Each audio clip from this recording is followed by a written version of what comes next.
어제 새벽 6시 32분쯤이었죠. 서울시에서 발령한 경계경보 문자에 걱정하신 분들이 많았을 것 같은데요.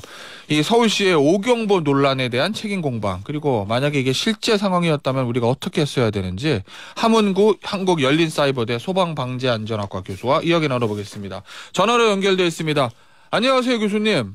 네, 안녕하십니까. 함구입니다. 예, 교수님도 어제 새벽에 경계경보 문자만 받으셨을 것 같은데, 네네네. 예, 딱 받는 순간 어떤 생각이 먼저 드셨어요?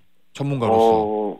굉장히 이게 실제 상황인가라는 부분에 어떤 그 정보의 확인을 하려고 하는, 예. 그래서 포탈을 접속을 한다든가, 이런 노력들을 했죠, 저도. 예. 굉장히 놀랐고요. 네네네. 그럼 그 문자를 딱 받으시고 지금 이 타이밍에 내가 어디 가서 뭘 해야 되는지에 대한 판단이 딱 드셨나요? 저 같은 경우는 그래도 이제 관련 정보들을 어느 정도 알고 있으니까. 전문가시니까. 만약에 이런 상황이라고 하면 이제 어떻게 해야 될 거라는 부분은 이제 그 감은 잡았는데요. 예. 새벽부터 굉장히 당황스러웠던 건 사실이었습니다. 네. 어제 많은 발령 문자 내용에 대해서 언론들의 지적이 많은데 교수님은 네네. 어느 부분이 제일 문제였다고 보세요? 일단 기본적으로는 이제 그 기관과의 이제 엇박자가 예. 가장 큰 문제였다라고 보고요.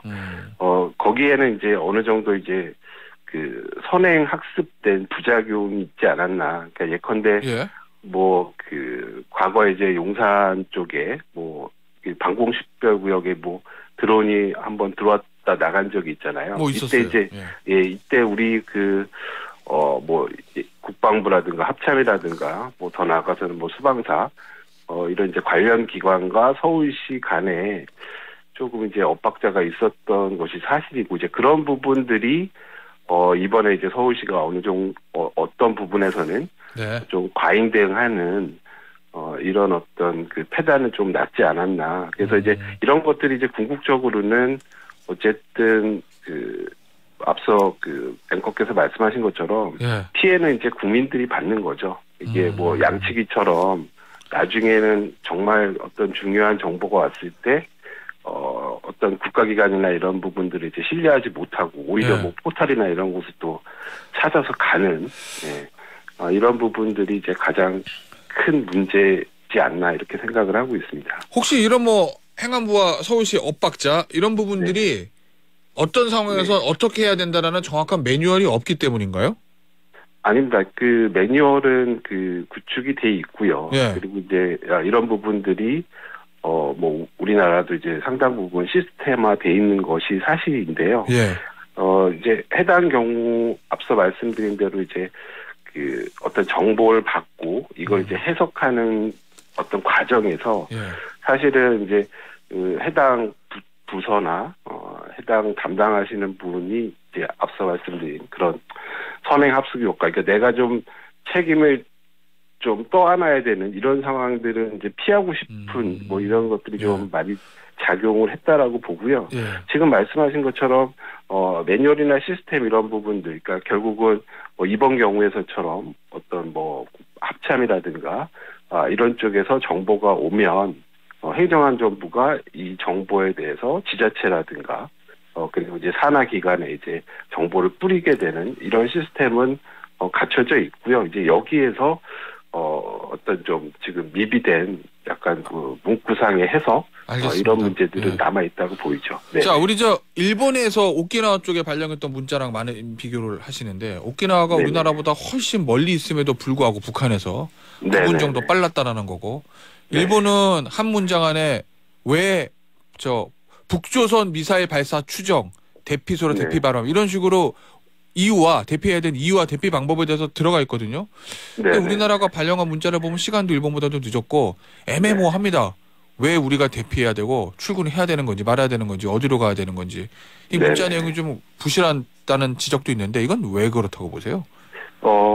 실제로 이제 지금 말씀하신 것처럼 오키나와 쪽 일본 쪽의 어떤 정보가 훨씬 빨랐던 건 사실이었던 것 같고요. 그리고 이제 말씀하신 대로 이제 세부적인 내용들도 일본이 더 어떤 세부적인 매뉴얼을 갖고 있는 것도 사실인 것 같습니다. 그리고 실제로 우리나라 같은 경우 이제 그 실제 어느 정도 해당 지역이었다라고 뭐 서해오도라든가 백령도라든가 이런 쪽의 그 정보에는 적어도 일본처럼 그런 어떤 대피 장소라든가 그리고 이 경보가 어떤 상황에서 어떤 정도 수준이다라는 거에는 좀 명확하게 포함이 돼져야 되는데 이 부분이 아직은 제대로 일본처럼 정비가 안 돼 있는 것은 사실인 것으로 보입니다. 네네.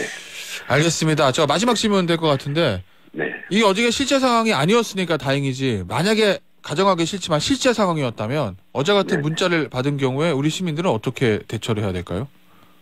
기본적으로는 이제 만약에 이제 뭐 완전 경계 공습에 대한 어떤 정보가 온 상황이라고 한다면 사실 이제 신속하게 어떤 그 대피소라든가 이런 대피 시설로 이제 대피를 하셔야 되는데 뭐 지하철 있는 대피소 같은 곳 말씀하시는 그러니까 거죠? 예. 보통 이제 우리나라 뭐 서울시 같은 경우에도 뭐 예컨대 뭐 서울시 안에도 지하 벙커 같은 이제 충무 시설이 있고요. 이런 곳은 이제 시민들이 갈 수는 없지만 지금 말씀하신 대로 이제 지하철 역사라든가 그리고 이제 우리가 이제 민방위 훈련이라든가 아니면 이제 뭐 남자분들은 그런 민방위 교육 가면 그 동마다 이런 벙커들이 조그맣게 있어요. 그리고 이제 대피소라는 이런 곳으로 이제 찾아가시는 것이 가장 좋습니다. 알겠습니다.